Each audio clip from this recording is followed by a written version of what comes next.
Okay, so here we are in what I call the ISO room of the Panda Studios. You might be able to tell immediately that it's a very dead sounding room. I think this is like a 8x8, maybe like 8x10 room. This was actually the first addition that we had done to the studio. That is one unit over there. We are now into the second unit. Our kitchen is on the second unit as well too, but basically we start off on that side, eventually got our second side. This was the first thing that we added into the studio, and I wanted a specific room just to mic up guitar cabs and have ready to go so I could separate my cabs from my drummer and do simultaneous live sessions. So that's how this room was built. Really like the treatment in this room. We've got Ultra Touch in all of the walls here with the fabric on top of it. We have a really cool ceiling design, this nice little geometric, different spaced thing here. It's just a really cool, comfortable room. I really like tracking vocals in here too. I've tracked a lot of drums in here as well too. It's just a good vibe of a room. I really like it, and it sounds very good, and it's very dead, and it's awesome. So let's talk about in and outs of the room. Most important, we have our patch bay tie line. I built and wired that whole thing myself. So basically, the way that it works is our top row is the row that goes to the east or the west control room. So that is how I, in my control room over there, in the west control room, can patch into this room and mic up anything. So I've got 20 XLR inputs into this room, so I can mic up 20 things and put it all into my patch bay over there. I also have 4 speak-on lines, so I can run all those heads into my room, into these cabs, into this room. So I plug the cabs directly into the wall and run the amps directly into this room, into these cabs here. So we got 16 on top that go to west, 16 underneath that go to east. Then we have our 4 extra lines that go to west, our 4 extra lines that go to east, and then I did 2 lines that go directly into the east live room. So if you have a guy standing in that room with a guitar head, he can just put his guitar thing right here, patch right in. And I also have 2 speak-on lines, so you can do the same thing. So there are all the in and outs of the room here. So the way that we currently have it set up is we have our orange cab. This is my favorite cab of all time. This is my orange 4x12. This has Celestion V30s in it. This is the cab. I used to have a Mesa cab that is the cab that everyone thinks is the best sounding Mesa cab, and this sounded better every single time. Everyone thinks this is the best sounding cab, so this is my main cab. So I use a 57 on a robot on this one. Through the years of working with a robot, I've discovered I pretty much like my microphone dead fucking center on the fucking cone, immediately in the middle of it. And when I move it from anywhere else, it sounds phasey and a little weird. So I just go dead center pretty much all the time now. So 57 on this guy. Then my next cab here is my Bogner 2x12. Really love this cab, and I used to run this live when I was a guitar player. I would run my orange head into this one, and I would run a cleaner PV head into this guy. So that way I had 2 amps, so I had my clean amp and I had my heavy amp. I was trying to be Wes Borland, you know, have my fucking JC120 style amp and my heavy amp. So this is my Bogner cab. It sounds really good with like amps like the Vox, like the Fender, anything that is like really clean and textured and like boutique sounding. So this has V30s as well. I only use my ribbon microphone on this. This is a Bayer Dynamic M160. This is my favorite guitar microphone of all time. It sounds phenomenal. The ribbon broke at one point. I sent it in, got it modded. It sounds even better, and I've never ever had to have it fixed ever since. So I rock that on this cab. Like I said earlier, this is the 57, but one thing I didn't point out that I should point out is that this is the yellow crimson modded transformer. That's the one that I like to use on guitars. I think it sounds phenomenal. So yeah, those are my 2 main cabs here. Big heavy amps, cleaner amps. Then, occasionally, you got a guitar overdub or a lead or something that needs to sit on top of those guitars. So I like to switch up either the orange or the Bogner cab with this Marshall cab here. And this is loaded with creamback speakers. And it just is another alternative that's going to help give it a different frequency space for the guitar to sit in. I like to use the 421 on this one for diversity. Otherwise, I'll grab any of the other microphones and use that as well. So these 3 cabs are always ready to go. Then if we switch to our other side here, this is my Old Crow bass cab. This is filled with 6 10-inch speakers, Celestian speakers. This thing is a fucking monster. It sounds really good. Any like SVT, Orange 8200 type of amps, anything that's going to pump a lot of volume is going to sound great through this. I really like using a 421 on cabs. I also like using my SE Titan on cabs as well too, but I traditionally have just a 421 on this cab, and then I use the Titan on this guy. So this is the Ampeg B100R. I got this because one of my favorite bass tones is on a Saves the Day record, and I was told that they used this on it by Chris himself from Saves the Day. He told me this was the amp that they recorded, and I got one, and it fucking rocks, and I use it all the time. So these two things make up my amplified bass sound, like SVT, Orange 8200 into this thing. Then the combo, boom.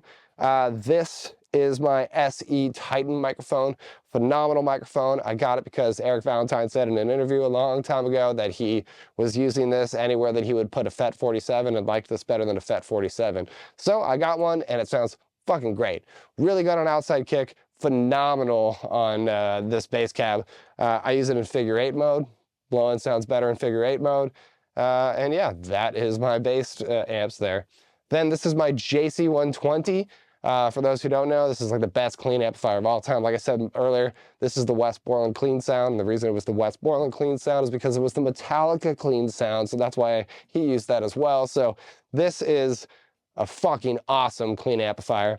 Sounds really, really good. I got a Crimson modded 57 ready to go on it, or a 160 if I want to use those. Always just ready to go. So those are the cabinets. I guess it's important to note that they are on cinder blocks. We want to decouple them from the floor and raise the speakers away from the floor as much as possible to get the least amount of reflections going on in the room.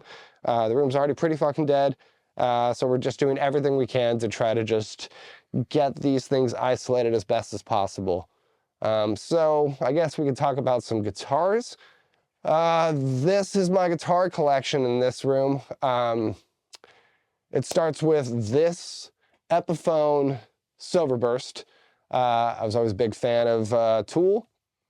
Tool had the really nice Silverburst, and then I also really thought it was badass when Mastodon started using Silverburst at one point in time too. So I always wanted a Silverburst, and then they came out with the Epiphone, and I was like, yo, let me get a Silverburst to try out this thing called an Evertune on. So I bought this guitar off of Craigslist for $200 so I could install this Evertune bridge on it and give this whole Evertune thing a shot.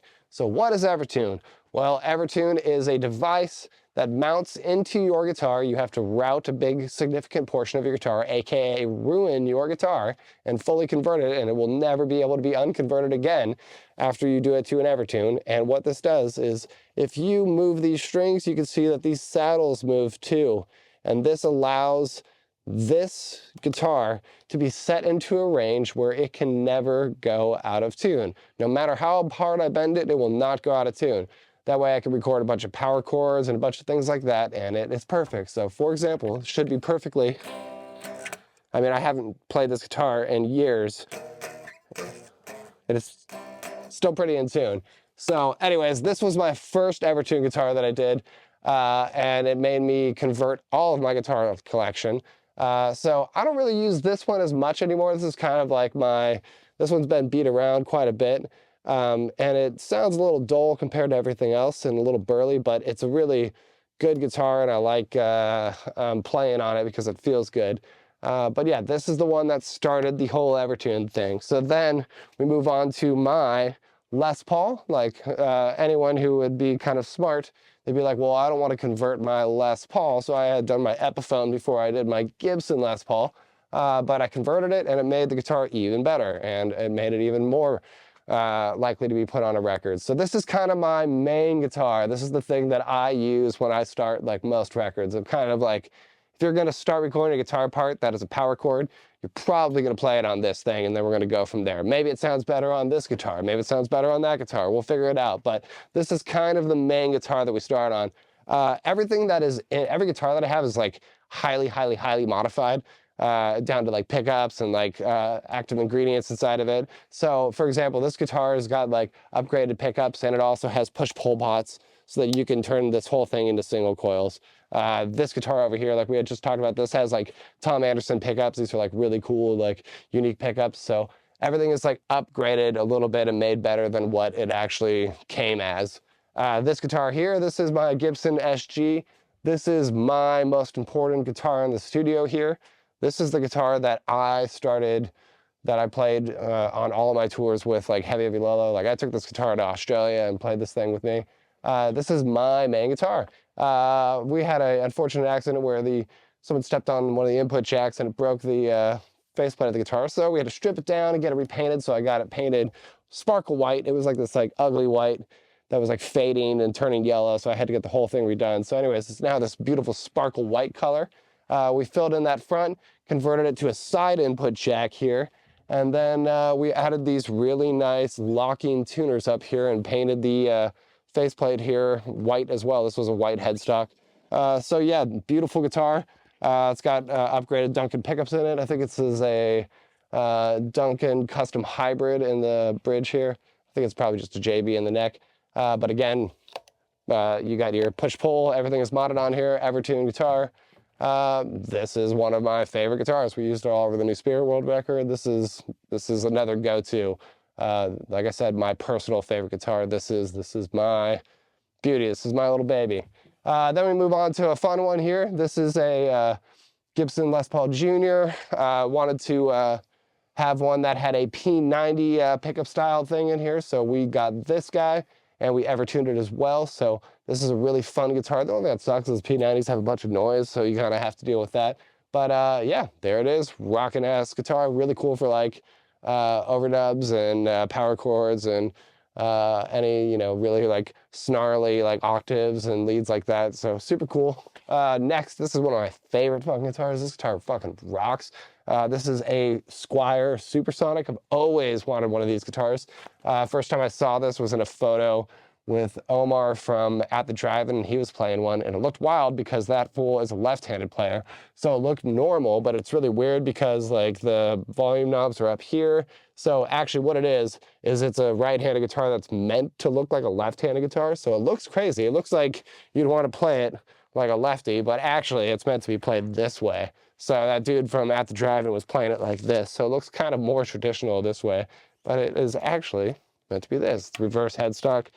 Beautiful guitar. They reissued it, and I was like, all right, well, I want to make this like my Tom DeLonge Strat. So Evertuned it, and I put a Duncan Invader in here, and yeah, sounds fucking awesome. Really like this for a lot of overdubs, a lot of fun things. Also, take note of its really fucking cool strap, the Panda strap. Very baller and badass. Pandas whenever and wherever we can. Then that brings us over to this side of the room.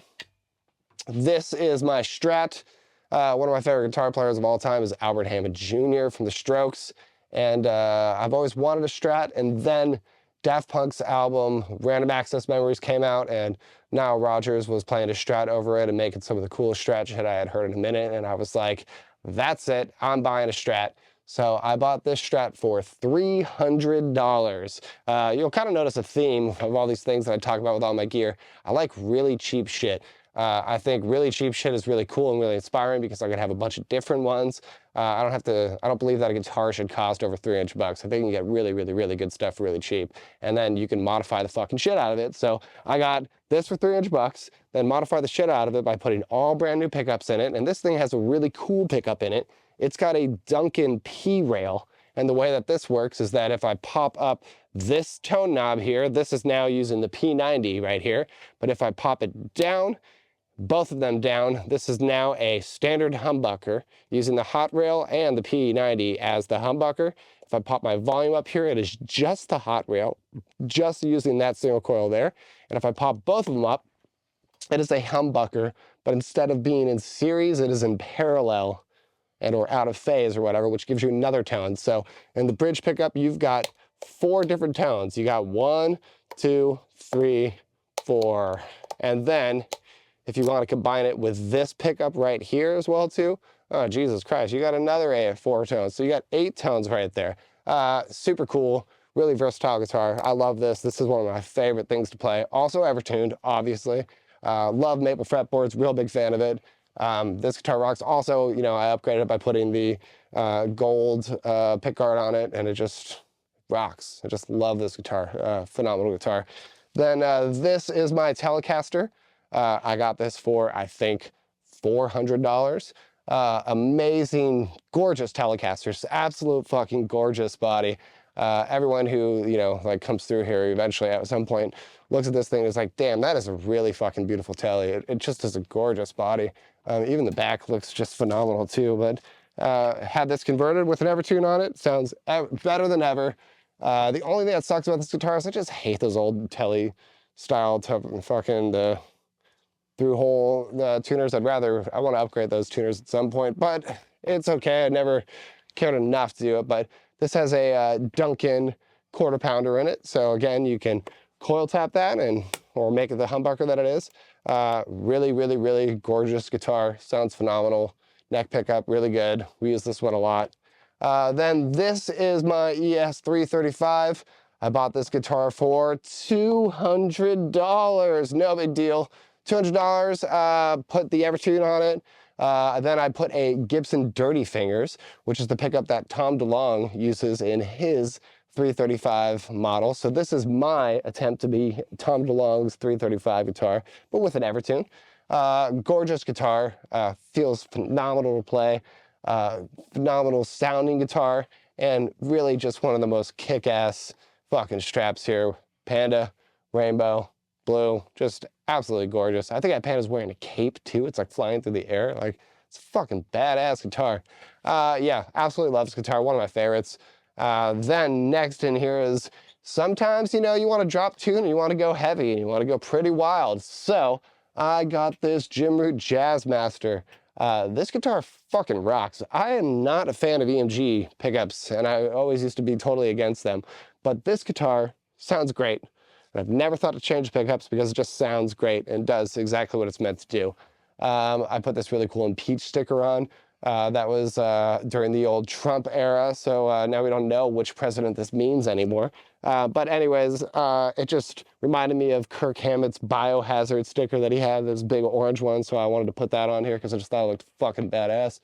Yeah, really good guitar, locking tuners. Nothing about this is upgraded. This is like the only stock guitar in the studio, and oddly, this is probably the most expensive guitar in the studio. This one's like $1,700 brand new. I think I got an artist discount on this, but it was still a very expensive guitar, especially compared to everything else in here. But we use this a lot for all the drop tune stuff. Really fun guitar. That is that one.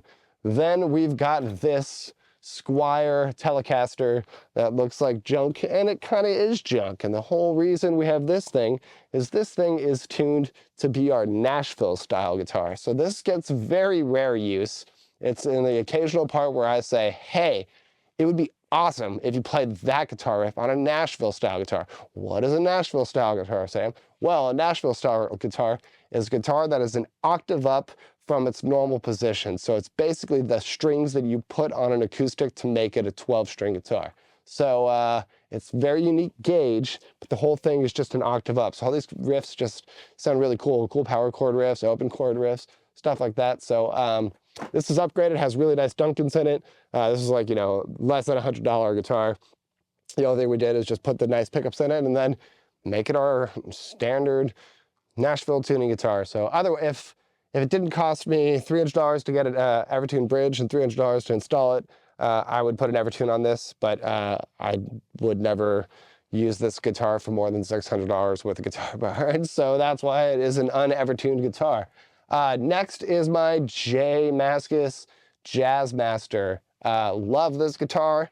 I saw it when they debuted this at NAMM, and it was debuted for $380. That is my favorite number, 38. So I was like, this is the guitar for me. Gorgeous guitar, amazing, pickguard, just amazing look, amazing feel. The whole thing as a stock guitar was just a phenomenal guitar. Like, we used that hard with no issues, but we did the whole overhaul on this entire thing. Mastery bridge, Mastery hard or tailpiece here. Then we changed the pickups. We have brand new Duncan pickups in here. These are the actual J Mascis ones that he uses live, and all new components inside the guitar. And this thing is awesome. So this is like our one unever tuned guitar. So when people are like, yo, I have this riff and it's all these bends, and then we just say, just grab the Jazzmaster. This is like meant for you to like shred on and have that be your guitar. So lots of those type of riffs. Great guitar, phenomenal guitar. Then we go to one of my oldest guitars. This is like my childhood guitar. This is the guitar that I used to play in high school at the talent shows. Got this for like $500. I remember the day that this came to my house and how happy I was to get this guitar. And when I woke up the next morning, I remember waking up, my eyes opened, I looked at my wall and I was like, it's on my wall still. It exists. It's actually my guitar. So yeah, I love this guitar. This is a very sentimental guitar. I don't use this very much. We just have it hanging around here as another jam guitar that is on Evertune that you can hang and play. But I'm saving this one for my child Roman and or my next child that I'll eventually have. So yeah, those are my guitars. So like we talked about in our other rooms, we kind of have a theme when it comes to all the cables on the wall. I like to be really organized. So we have our 4 speaker cables in case you want to grab a head and plug it in any of the cables or any of the cabs. You got your 4 speaker cables. You got your 4 IECs. Plus we got a nice power strip here in case you want to plug in some pedals. We got some headphones for you. We have our 4 speak-on cables. 3 of them are hooked up to our cabs, hence one more extra here. Then we have our guitar cables. They're all being used in the other rooms right now. Or sorry, here's my 4 guitar cables, but then here's all the other microphone cables all being used. So that is this room's input and output. Now we have our famous pedal collection. I love pedals. I have a lot of them. So there's a lot to talk about here. So I guess let's just start from the left side. The left side starts with all the power supplies for all these pedals are down here. So we have a bunch of 1 spots and a bunch of those things. So you just reach in there, grab the power supply, and you can get going. Got a bunch of little cables so that you can just start putting it together and start building your board and start building the pedals that you're really excited about. So let's just start down here. I have a talk box. This is my old talk box. Very, very rarely used, but I have it and I have used it. We did use it on a solo for a Story So Far record, but yep, there's the cable right here for it, the mouthpiece, and here's the talk box and the power supply is in there. So there you go. We got a Vox wah pedal. I have 2 Crybabies in the other room on the pedal board, as you saw. We also have a Vox down here, an expression pedal in case you ever need an expression. Then we have 4 tuners in case anyone needs a pedal tuner. We got 2 Polytunes and a couple tuners down here. Then the rest of the shelf down here, we have just our amp switchers that we don't ever need to use. So here's our amp control switchers. And then lastly down there is our Dan Electro Fab Tone pedals that are the cheap, fun collectors. Don't look past them and think that they're not cool, because they're actually pretty cool pedals, especially that echo. The echo sounds really cool. So that's the bottom row. Then when we get to this next row here, I got my Countryman direct boxes. I got 2 of them. These are my oldest direct boxes here, so ready to go. Then I have these cool Art DTIs. These basically like can convert any signal to any signal. So it's it'll make any cable whatever you need. Very cool, very handy to have around. Next I have a stereo radio DI in case I have like some keyboards or pianos or laptops or anything like that. I have my custom talkback that I used to use all the time to talk with bands and be like, hey, what's up, what's up? So and then I have a little custom splitter here. Then after that we have my bass effects dark glass, kind of my go-to sound still. I used to, first it was this Sans amp, and then I upgraded to this guy, but this guy didn't replace this, it just was another one with it, so I use both of these on all basses. This is really funny, like, you know, there's like 4 different versions of the microtubes, but I think that this original one is the best sounding one. And then you get to, you know, there's like several different versions of this Sans amp, but I'm pretty positive that this one is the best sounding one. In fact, I know because I've tried them all. So yeah, I find that the old original ones are more so the cool ones. You got your classic bass overdrive. This is really aggressive, very cool for like that. I used to use that for like botch type of sounds and shit like that. This is oddly one of my favorite bass distortion pedals. Shout out to my buddy Justin Kastner. He's the only other guy that I know that knows this pedal fucking rocks. It's just got a really cool morph tone or knob on here, which is like morphing between the different distortion types. So you can like get a really modern or unique new one. This is just a really cool distortion. I love this pedal. Then I got the old bass equalizer in case you ever, you know, need to equalize that bass, ready to go. Then we get on to our like more like unique effects. This is actually a pretty fun one here. This is the Lexicon Hardwire. It's actually made by Digitech, but it was a partnership with Lexicon. So these are Lexicon hardware like reverb unit, like sounds inside of this pedal. It actually fucking rocks. Allegedly, the reverse one on here is the one that Kevin Shields from My Bloody Valentine was using. So it's like that sound in a fucking pedal. This is actually a really cool pedal. I made some IRs of this and I use that for like drum reverb and stuff like that. So yeah, that's pretty much there. This pedal is like straight up my favorite delay pedal of all time, the Gaiatone MD3. This shit is all over like Heavy Lola records. Like any like, this is how I got like my cheap like space echo, like wah, wah, wah, wah, wah, wah, wah, wah, wah, like those like type of sounds where you fucking fuck with the delay time. This is a really, really, really good delay pedal. It's a little noisy, unfortunately, so I don't use it as much anymore, but this pedal just fucking rocks. And it's like a digital delay in terms of like, it's like the exact same fucking sound repeated. It's like cha cha cha cha cha as opposed to like cha. So it's just really fucking cool. Then I got another digital delay here. This one's from Digitech. It's pretty cool. Nothing's really standing out about this except that just is a different vibe of a delay. It's got some tape, it's got some slapback. Then this pedal, one of the most mandatory pedals that you have, a freeze pedal. It's funny, I bought this pedal like after like the 9th time of saying, Jesus Christ, I need a freeze pedal. I need a freeze pedal in this moment. And then I bought one and I haven't really used it ever since I got it. But this is such a cool effect. And thankfully, every time I've needed one, someone has had it and it hasn't had to be me to use it. So yeah, anyways, really cool tone, really cool vibe. This is the pedal that was recommended to me by my amp guy. He came and brought it to me. My amp guy, Randall, shout out to Randall, he rocks. But this is just this really fucking cool reverse delay. Very unique. The knobs are just odd. Like Dan Electro stuff is just like unique in general. But it's a really fucking cool effect. It sounds really good, and I haven't really heard a delay that does this sound before. So yeah, that is that one. Then let's see, we got more over here. So we got our flanger here, classic Boss flange, ready to go. And then I have this other flanger. This one's my favorite one. It looks pretty fucking cool because this was my flanger that I used to take out on tour with me. I used to play in a band. I used to play on tour, you know. Anyways, this is a Digitech flanger. Super fucking cool. Then this one right here is this really cool chorus flanger from Ibanez. It has this like whacked mode where if you set it to that, that is how you get the guitar sound on Limp Bizkit's My Way, okay? That's how you get that intro sound. So that sound right here, that's the pedal. My Way or the Highway. Boom, right here in this pedal, no big deal. Then I've got my MXR micro chorus.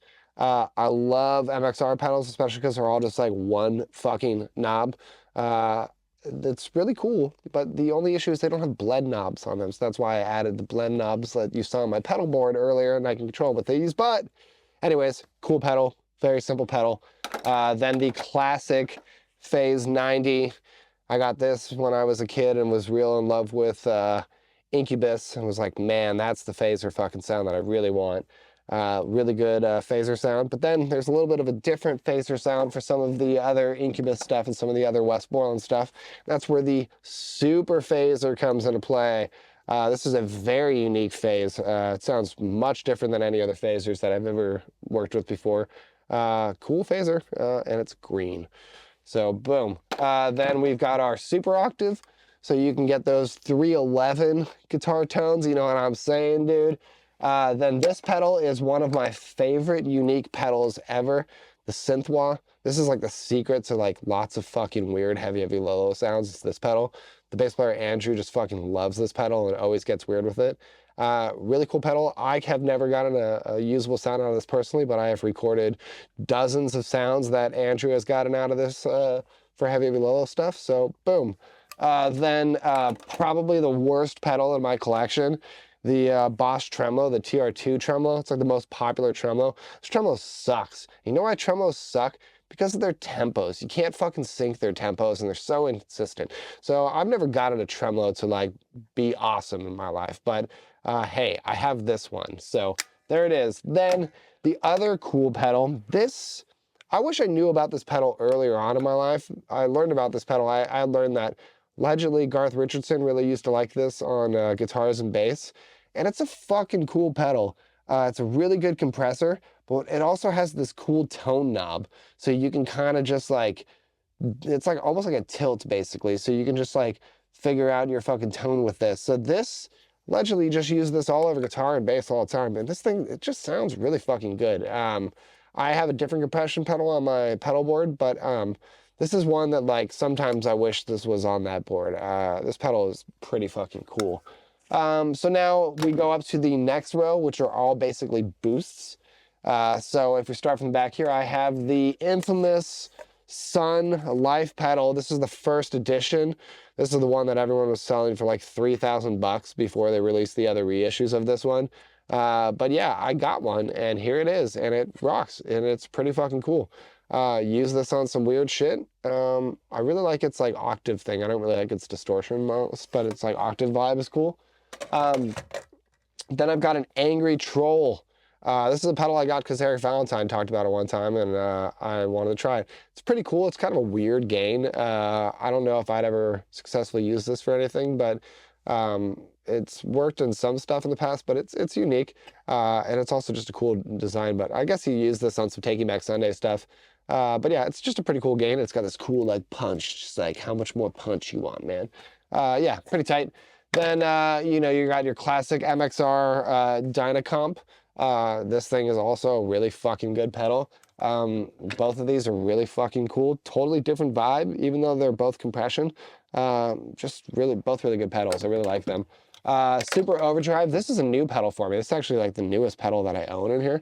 I just realized one day I've never owned a Super Overdrive. Why don't I have one? So I got one and I've used it a couple times since, but you know, it's just a legendary distortion. Why don't I have a Super Overdrive? So I got one.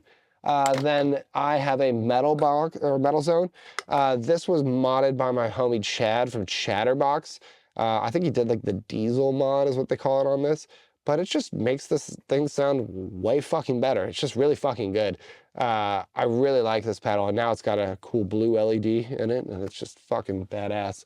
Then, you know, if you were like me and anyone else who saw the Reverb video with Billy Corgan from Smashing Pumpkins when this pedal came out, then you bought this pedal because, wow, that guitar tone in that story is pretty fucking tight. This pedal's not that fucking cool. That story in that video is way fucking cooler than that pedal is, but hey, whatever. It's pretty tight. Why not? I have it. It rocks. Put it in front of my Marshall. It's pretty fucking cool. Yeah, it's there. No big deal. This pedal is actually like a really cool sleeper. This is a Keeley Red Dirt Overdrive. Apparently this is like all of his like Tube Screamer clones like put into one. Very, very, very smooth, good sounding Tube Screamer. I used to use this one a lot more before I got the Klon. Once I got the Klon, I didn't have room for this on the board anymore. But this is a good pedal. I really like this pedal. Here's a Big Muff. This was given me by my amp guy. He modded it, and it's like one of these like unique like versions of the Big Muff. Pretty fucking cool pedal. Everyone knows what a Big Muff is. Boom. This is a cool one. This was given to me by Kurt Ballou. This is an Ape Eye. Cool play and name. Play off of a API op amp, which is what's inside of here. He was building these and he was asking anyone if they had any op amps. So I had a bunch, so I sent him some. So he sent me a pedal for free. And yeah, pretty fucking cool. Nice little fucking op amp overdrive, a very unique thing that doesn't exist that I haven't seen before. So that's cool. And that is sitting next to a pedal that is the Fuck Trump pedal. Cool little unique sticker that my friend who gave me that impeach sticker. Apparently he really hated Trump at the time. But yeah, he gave me this and I thought it looked great. So I put it on this pedal. And this pedal is the Kurt Ballou Brutalist. This is the one that's made out of his PCB business card. And this thing sounds great. I use this on like some 100th and some Spirit World. This is a fucking cool pedal. And Kurt Ballou's just a cool guy in general too. Cheers to Kurt and Converge, and yeah. Then next in here we got the RC booster. Amazing gain. Also, it's got a cool like treble and bass. I used to use this one a fuck ton. This was like one of my favorite pedals.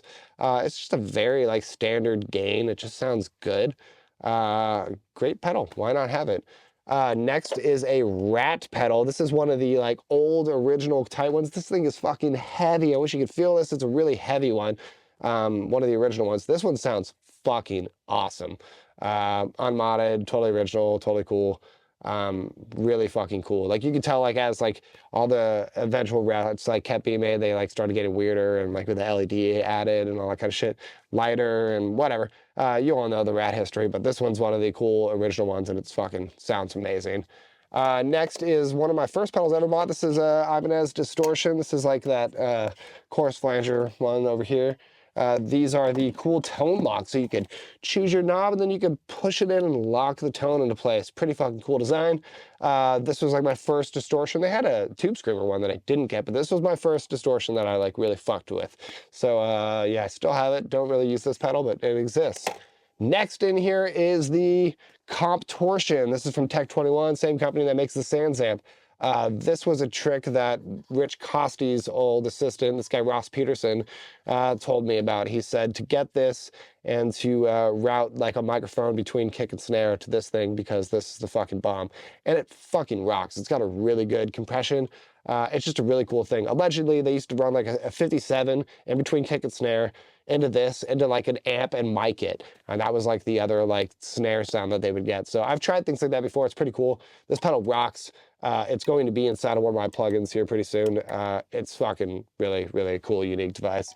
Next is the Double Rock. I love the box of rock. That's why it's on my board in there. So I got this one, the Double Rock, because it's two of them in one. I found that I like the regular box and rock a little bit better than this one, but this pedal is cool, and I used to use this one a lot. So yeah, now it just lives in here. Next, you got a Fuzz Factory. Wow, one of the coolest like ZVEX pedals ever. How many fucking unique tones are out of this thing? This thing is really hard to make sound good, but when you make it sound good, it just sounds fucking perfect. I've used this mostly for a lot of like oscillator noise tricks where I could be like, woo! Yeah, it's cool though. Fuzz Factory, you gotta have it. Next is a red DIY pedal that I made. This is a Cap and Crunch tone is what it is. It's kind of like a modified tube screamer. It's like an LED tube screamer is what it is doing. It's like, it's not using standard like silicon diodes or whatever. It's using LEDs as its clipping circuit. And it's a very cool sounding pedal. Next is the Focus pedal. This is like was made popular by our friend Nolly because he liked to use this, and this company, VFE, is very cool. They actually don't make pedals anymore, sadly, but this is just a gorgeous pedal. It's basically just like, it's like a filter. Filters out some low end, filters out some top end. It's like a little like guitar cleanup or boost type of thing. It's really cool. But that type of design was put into this guy, which is the Ice Scream. And this pedal is really cool. It's got a bunch of dip switches inside where you can change its clipping mode. Apparently, it's like every fucking type of tube screamer inside of it, and you can make it whichever one you want it to be. So yeah, this pedal rocks. This was like the main tube screamer that I used to use for a while, but I had switched over to the OCD in there. So yeah, this thing, I still pull it out sometimes. Really fucking cool pedal. Then, you know, the original fucking, the old Maxon OD 808 with the Ninja Turtle on the back. No big deal, guys. And the green knobs, no big deal. Yeah, you know, got this after, you know, I read from Adam D from Killswitch that he used this in front of a 5150 for a Killswitch ditch. So I got it. I did that whole phase for a minute. Pretty cool. I don't really like tube screamers because they cut out a lot of low end. So because of that, I looked into modding it, and then that's when I was like, well, I should make my own mods. So I made this one, and it's a really cool green, like flake glitter one, and it's tight.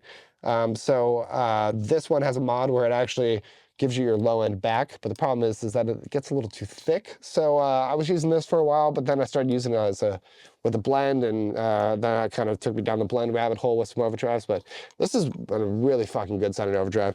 Also, it has the different clipping modes, so I can switch between if it's going to be an LED or a diode, or if it's going to be the like TL703 chip or whatever that's inside of it. So yeah, this is a really fucking good tube screamer. Next is this tube screamer here. This is this old Ibanez one. It's really funny. I was working on a Spirit World album, and I had this set on one of the amps, and Spirit World guy was just like, what the fuck are you doing with this piece of shit? And I was like, well, my amp guy gave it to me to try out. So we put it in, and it, Jesus Christ, this thing fucking rocks. This is such a fucking good tube screamer. It's incredible how good this thing sounds.